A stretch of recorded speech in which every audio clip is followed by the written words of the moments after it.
All right, so one of the things about your mastercraft is building shoes, and obviously you've built a lot of them and a lot of different kinds. Tell us a little bit about the weirdest shoe maybe that you've ever had to make. Well, you asked me that question earlier, so I thought about it, and I came up actually with the shoe, and I actually have the prototype of the shoe in my shop. This is a draft show shoe. It's a square-toed draft show shoe. And there's a lot of the terminology in the draft show world that I'm not familiar with, because I never did a whole lot of these horses, just a few for Doc Baker and a few others when they were showing a lot of drafts. This shoe here, it's actually screwed. This is a plate. This is a draft show shoe that is just bolted onto a regular. Bolted onto a regular shoe, yeah. on a regular draft foot. You just fit the perimeter of the foot, and you drill and tap the shoe, and then this show shoe can actually, while this is all still on the horse, can you can screw this show shoe on. Voila. Instant show shoe, ready for the show ring. And that's to give them more traction? It makes them move different. Yep. The judges want to see the big bell of a foot with a huge base on the shoe. And with all the area that's still sticking out around the shoe, you can fill all that in with acrylic. Yep. And then put hoof black on it, and there you go. You've got a kind of a double shoe on the same foot. And then when you're done with the show, heck, you don't have to worry about pulling the show shoes off and putting regular shoes on them to turn them out for a month or whatever. Pull the show shoe off, and you've got your template on the foot. Turn the horses in the pasture. Everybody's happy. So that might be one of the craziest shoes that I've ever built, right there. So what would that weigh, you reckon? I mean, there's quite a bit of iron in there. I don't know how many ounces that would be. Instead of using the 1.25 yeah. width, I use a 1 inch width. Yeah.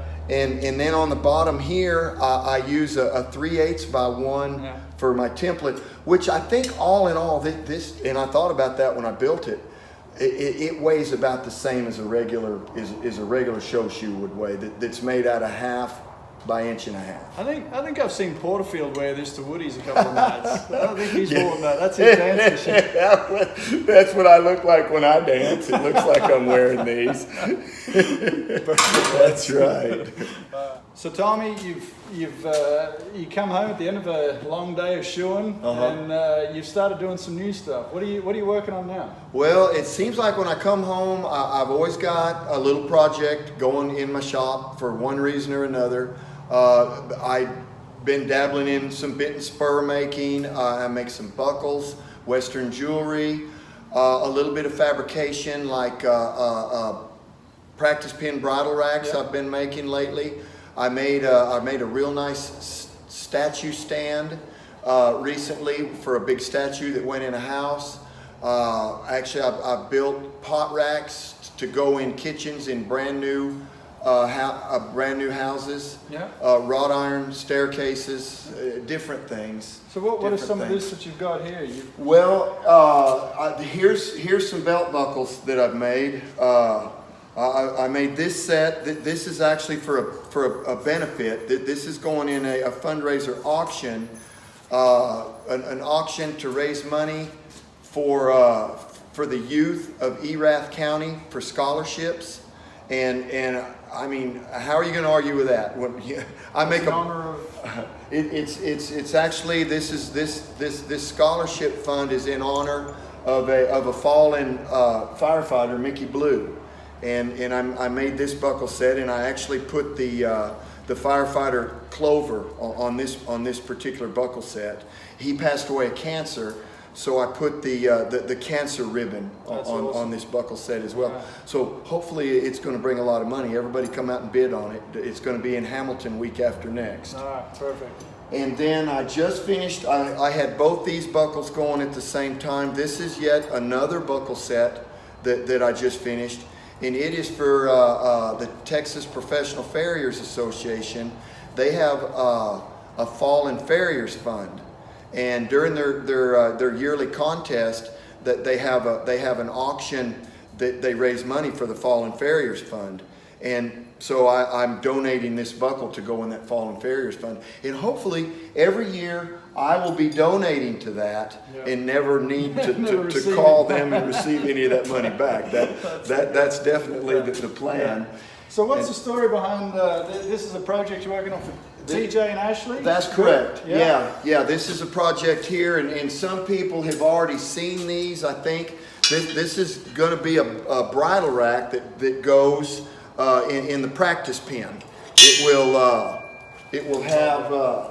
Yeah, thank you. It's going to have a shelf here. It'll have a drink holder on each side. It'll have, of course, a expanded metal floor in here to set your cell phones and such.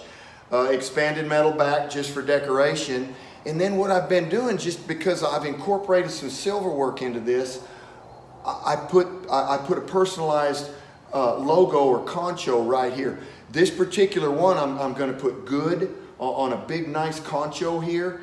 Out of sterling silver, and I'm going to engrave it, and I'm going to go ahead and put the rust finish on this whole thing. With the rust and the silver, the polished silver, it looks really good together. And then of course the hooks go underneath here to hang your bridles on, and there's another hook that goes on the back on each side, so you can hang it on the fence. They work real good. So these are custom orders that you're building for people. That's correct. Some people, a lot of people want them a little different. I've had a lot of calls for those things. Actually, we were hoorahing about Porterfield a minute ago. He's the first one I made one for. I made one for Porterfield to hang in his round pen, and he takes it to shows with him. And I put his brand on it. Actually, that one I used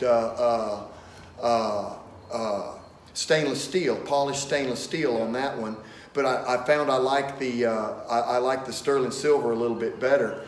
And I've just, everybody's seen his, and I've had a lot of orders for those things. I really have. And you know, I mean, I've always got some sort of little project going in here. When I get home from work after shoeing horses, I generally go in, hang out for a few minutes, and then I can't stand it. I come back out here and I work in the shop till, you know, supper time. Speaking of supper time, I hear you've got a special little piece of equipment back there in the backyard that we need to go check out. Hey, let's do that. Let's go back. I'll show you. I made this big pit. I didn't know any. My wife thought I was crazy.